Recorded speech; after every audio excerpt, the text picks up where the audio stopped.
Haleluya. Watumishi wa Mungu baadhi ya makanisa wanaaibika, wanaishi maisha magumu. Wakristo wapo wana mishahara, wana biashara, wakati mwingine hata mpaka vaa yao wanaaibika. Unajua mchungaji anapopita, mchungaji kule dunia nzima inamuona. Wanamuona watu wengi kuliko hata ninyi. Akipita kule na mkoto umeishaisha wa mwaka juzi, wanawatazama ninyi. Akipita kule mama mchungaji yuko ovyo ovyo, hata nywele hazieleweki, nyingine imeenda Ulaya, nyingine imerudi wapi. Na wakati wasusi wako humu, ninyi ndio mnaaibika. Tumieni nafasi. Kanisa linaaibika wakati mwingine kwa kukosa hata maeneo. Kanisa linaaibika. Sasa Joseph anatukumbusha kulitetea kanisa. Yeye akaamua kutetea mwili wa Yesu Kristo usiaibike msalabani. Yeye akaenda akauomba huo mwili wa Yesu Kristo ili kuunusuru usiozepo. Baba wa watu hakusubiri harambee, hakusubiri kikao cha baraza la kanisa, hakusubiri pengine wakusanyane akina Petro wa Kristo kutoka sehemu mbalimbali. Yeye akaenda mwenyewe.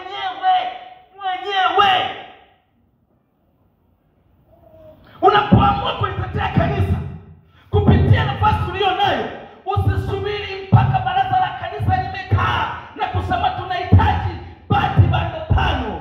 Nafasi uliyo nayo nyanyuka tu. Mchungaji, wewe hata usipotangazwa hapa haijalishi. Joseph hakusubiri kwamba atangazwe kwenye dunia kwamba Joseph ndo alizika mwili wa Yesu. Yeye alienda tu. Unanyanyuka tu kama ulivyo. Mchungaji, kwa nafasi niliyonayo, wewe ni nani?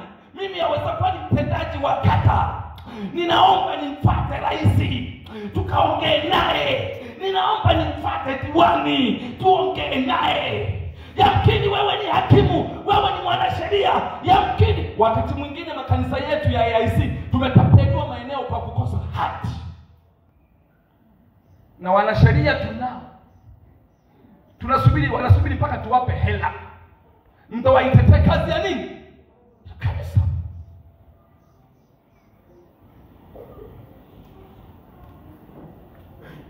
Nyanyuka tu. Njoo pastor. Mimi ninaona hapo kanisani kwetu ni kweli tuko vizuri, lakini tukiwa kuna drums pale. Drums kwani ni shilingi ngapi? Milioni 1.5. Kwani kuna watu wa milioni 1.5 mtu mmoja? Na tena anaitoa kama vile umechota maji kwenye bahari. Yaani anatoa, yaani akaona kama zimeisha. Kwani hamu? Kwani drums mpaka tufanye harambee mwezi wa 8? Tuuliza nani? Drums.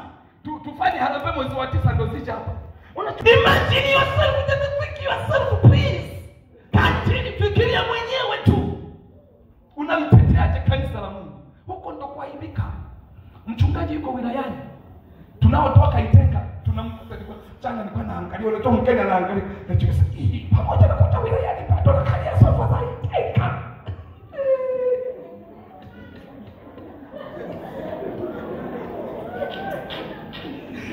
Mpatano kwanza mwenzako hapo. Muulize hapo upo. Unamteteaje mchungaji wako? Unasubiri mpaka harambee ya Antiokia ije Jumapili. Wanataka wao wakija Jumapili waambieni sisi sofa tumeweka labda na nini mfanye hivi na hivi na hivi. Lete ile screen ile ya ulinunua mwaka gani mzee wangu? Jana tulikuwa tunaangalia mali naleta mcheka. Miaka mingi. Kwani kuna watu tu, yani tunatoka tu ibadani, sio harambee, mtu mmoja tu akipita tu pale dukani. Na ninavyoaminiwa na Mungu amewapa kibali. Unaweza kwenda dukani, unamwambia yule muuza duka, hiyo screen shilingi ngapi? Milioni 1 naomba hapa, alafu tuonane Jumapili ijayo. Umeshaaminiwa na haukuulizi swali. Mchungaji upo? Unatandika pale screen. Screen ya Itenga. Baba unayo wilayani?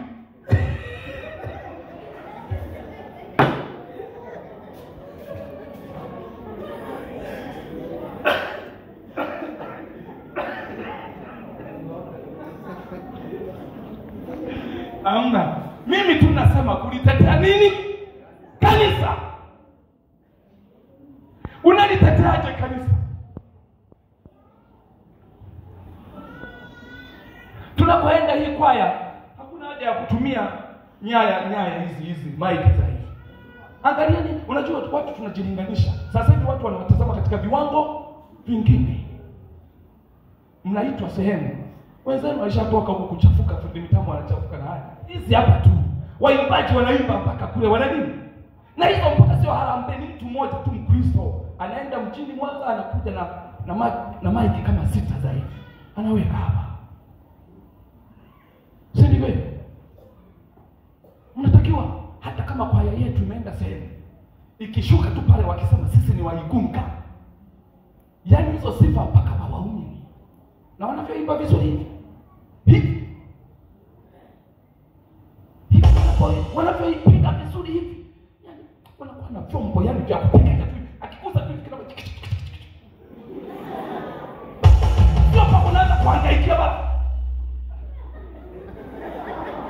Hivi wacheni Antiokia, wapeni Antiokia.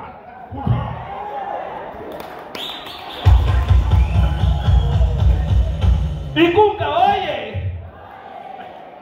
Jambo la pili alilolifanya huyu Yosefu, na ninatamani na mimi niwaambie na Wakristo wenzangu, kutumia mali zako kwa ajili ya kanisa. Mstari wa 53 soma.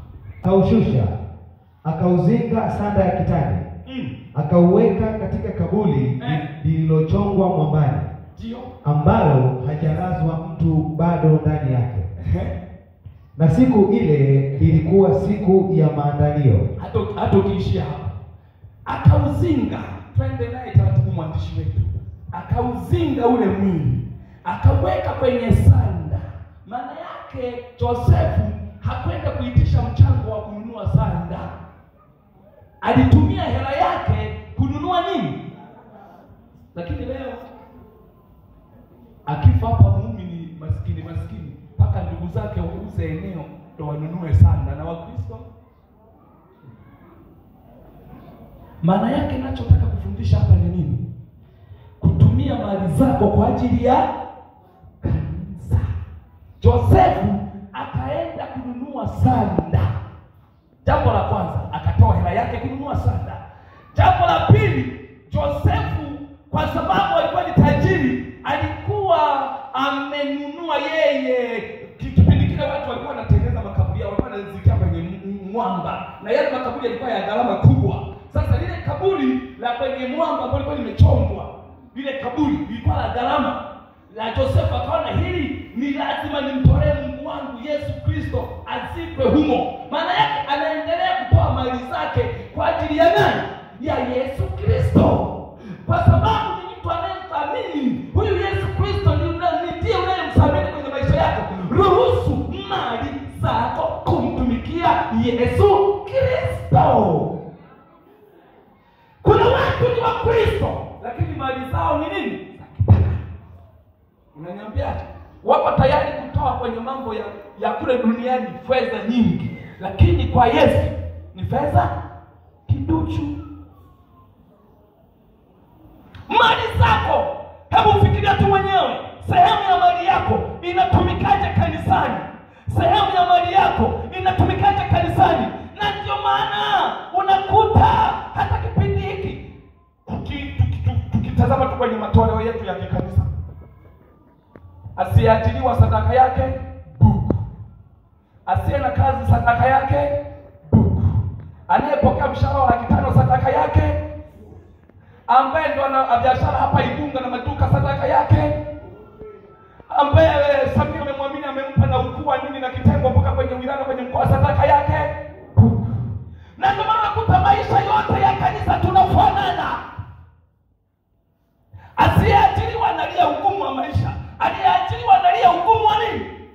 Kwa sababu mali zetu hatuzileti kwa Mungu. Kuna vitu lazima tuvitafakari mara mbili. Toka mtu ameokoka sadaka yake buku. Mungu amembariki akampa na mke sadaka yake, akambariki akampa na watoto sadaka yake, akambariki watoto wake wakasoma sadaka yake, watoto wakaajiriwa sadaka yake. unasema maisha ni ya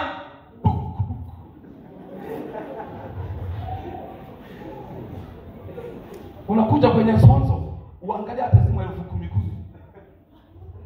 Unakuta 10,000 pengine iko moja na yenyewe imekosea njia. Ilikuwa inapelekwa kwenye matumizi ya nyumbani ikakosea watu ikaleka kwenye. Lazima tutafakari mali zetu. Mali zetu tunamtumikia nani? Na si kwamba eti kutoa, sio kwamba eti unazo sana. Ni ile kuisamini thamani ya Mungu. Yusufu akatoa mali yake kwa ajili ya mwili wa Kristo. Alikuwa anautetea mwili wa Kristo usiaibike. Jambo tulifanya la tatu na ambalo tulikuwa tulifanya, kumtumikia Mungu kwa wakati. Haleluya. Haleluya. Ule mstari wa 56 ninaomba usome. Kumtumikia Mungu kwa wakati. Kumtumikia Mungu kwa wakati. Hapo ndipo kwenye baraka yako. Soma mstari wa 56 nikuonyeshe kitu hapo. Wakarudi wakafanya tayari manukato na malhamu. Hao wamama ndio. Na siku ya Sabato walistarehe kama ilivyoamriwa. Ndio. Bwana Yesu asifiwe. Sasa ninaposema kumtumikia Mungu kwa wakati, maana yake ni nini? Yesu Kristo wakati hawajamuua, kuna kamama kamoja ambako kalimpaka Yesu nini? Manukato. Yale, mnakumbuka? Yohana 12 mstari wa 3. Hebu usome haraka haraka. 12 mstari wa 3. Yohana 12 mstari wa 3. Sasa ukaangalia kwa kamama na hawa kina Mariamu ambao walibeba manukato yao siku ya mwisho Yesu alipofufuka, wakamkuta Yesu ameshatoka kaburini, pamoja na kwamba wamegharamika, wamenunua manukato yao, wamenunua ya gharama, wakaukuta mwili wa Yesu haupo. Manake gharama zao zikawa zimeenda bure, hazina baraka yoyote. Lakini kamama kamoja ambako kalicheza na wakati kabla ya Yesu hajafa, kenyewe kakatoa mali yake, kakanunua yale mafuta kwa ajili ya kuandaa mwili wa Yesu kwa ajili ya mazishi. Inasemaje? Basi Mariamu akatoa letri ya malhamu. Letri ni nusu lita ya mafuta. Hayo mafuta wanaposema letri ni nusu lita. Ndio. Ya nado safi yenye thamani nyingi. Ya nado safi, mafuta yalikuwa yanatengenezwa, kuna mimea fulani, sasa ile mizizi yake ndio ilikuwa inatumika kutengenezea yale mafuta. Yalikuwa na harufu nzuri. Ndio. Akampaka Yesu miguu. Akamfuta miguu kwa nywele zake. Ndio. Nayo nyumba pia ikajaa harufu ya malhamu. Kwa ya Mariamu. Asante, tukishia hapo. Huyu mama alimtumikia Yesu kwa wakati, akauandaa mwili wa Yesu kwa ajili ya mazishi. Sasa hapa kina Mariamu, ukisoma hapo kishuka ile sura 24, walipoenda kwa ajili ya kupaka ule mwili wa Yesu, wakamkuta Yesu amefanya nini? Amefufuka. Bwana Yesu asifiwe. Nataka nikuonyeshe nini hapo mpendwa? Kama sasa hivi unaweza kumtumikia Mungu wakati ulionao na Mungu amekupa nafasi, usije ukasubiri. Mungu amekuja kukwambia sasa hivi mtumikie kwa njia ya uimbaji, imba kabisa. Unaweza kusema nitaimba mwaka ujao, ukapata ajali, ukavunjika miguu. Wengine sasa hivi Mungu amewaita wamtumikie, wanasema wasubiri mpaka wastaafu serikalini. Ukistaafu unaweza kumtumikia Mungu, hapa umtumikia unafanya mazoezi. Mnanielewa? Kuna wengine sasa hivi Mungu amewapa pesa na mali zao, wakiambiwa kumtolea Mungu wanasema ngoja kwanza ziwe nyingi. Huko ndiko unajipoteza mwenyewe. Kumtumikia Mungu kwa wakati. Ukitazama sasa hivi kazi ya kanisa iliyopo ni nini? Ni kwa ajili ya ujenzi wa nyumba ya kichungaji. Usisubiri ya kwamba utakuja ulete paka atakapotangaza harambee. Utashangaa tu unaleta mabati, kuna mtu alishatoa mabati. Mabati yako yanawekwa kwenye fungu, yule aliyeleta haraka yanaezekwa. Baraka zitaenda kwa nani? Yaliyoezekwa.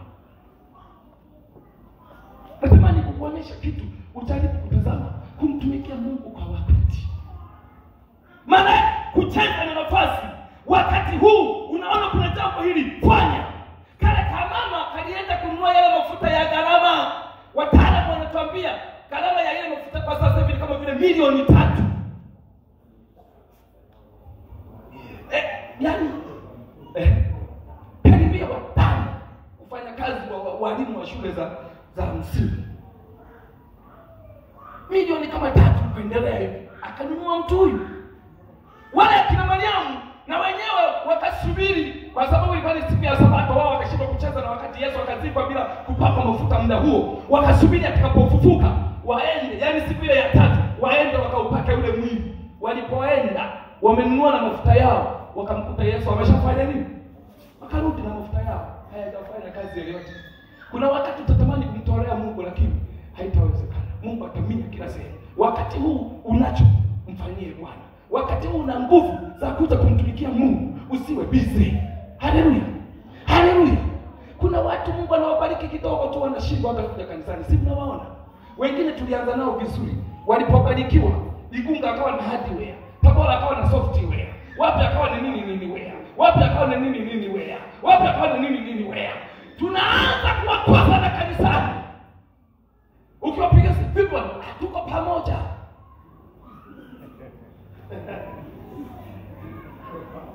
Watatamani kikuta kumtumikia Mungu, muda huo wako kitandani hawawezi kunyanyuka. Niwatie mke watu wa Igunga, tumtumikie Mungu kwa wakati. Yule mama akamtumikia Yesu kwa wakati. Na cheki kilichofanyika. Yesu alisemaje? Alisema hivi, popote pale nitakaposema mimi, habari za huyu mama zitafanya nini? Zitasimuliwa. Maana yake alikuwa anatabiri baraka kwa yule mama. Popote pale huyo mama, baraka zake zitasemwa na zitamfuata. Maana yake unapomtumikia Mungu kwa wakati, hata kama kuna wakati utafika ushindwe kumtumikia Mungu, pengine kwa ajili ya udhaifu wa mwili, uko tu kitandani, kanisa litasema kwa kweli wakati wazee wa kanisa wetu walikuwepo, walikuwa wanajipoa. Watasema kwa kweli katibu wetu alikuwa anafanya kazi. Kwa kweli huyu mama, kwa kweli watakusimulia.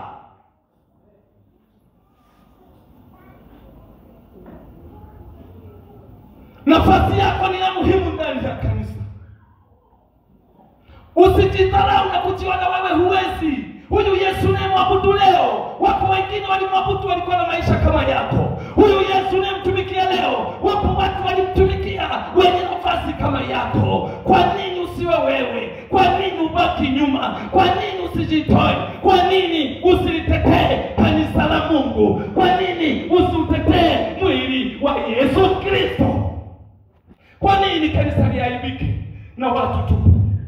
Tunaopita kutembea kwenye maisha ya mishonari, tunakutana na hali ngumu sana, mpaka unabaki tu kutoa machozi. Tuko na vijana kule wameokoka kutoka Somalia, wakikusimulia mpaka unatamani kulia. Wanahitaji misaada ya kila namna, lakini pia unapowaona wamekuja wakianza kukusimulia walikotoka, kwa kweli unasema Tanzania tuko nayo neema. Tumtumikieni Yesu. Tumtumikieni Yesu. Tumtumikieni Yesu. Tumtumikieni Yesu. Tulitetee kanisa la Mungu. Uwepo wako kanisani, usiwe mtabishaji wa kanisa, usiwe mtabishaji wa viongozi, usiwe mtabishaji wa mchungaji, usiwe mtabishaji wa Wakristo wenzako. Tunatamani uwepo wako kwa chachi wewe ufanyike kuwa baraka, ufanyike kuwa mbeba maono ya watu wanapoyabesa na kuyafanyia kazi. Tunatamani kukuona ukiwepo kanisani unafanana kama na Yusufu, asiyesubiri harambee ya Wakristo, asiyesubiri kikao cha mitume wa Yesu, ambaye aliona Yesu Kristo ataibika, yeye peke yake akaamua kutetea mwili wa Yesu Kristo. Haleluya. Haleluya. Ninatamani kanisa la Igunga tufanyike sehemu ya kutetea kanisa la Mungu.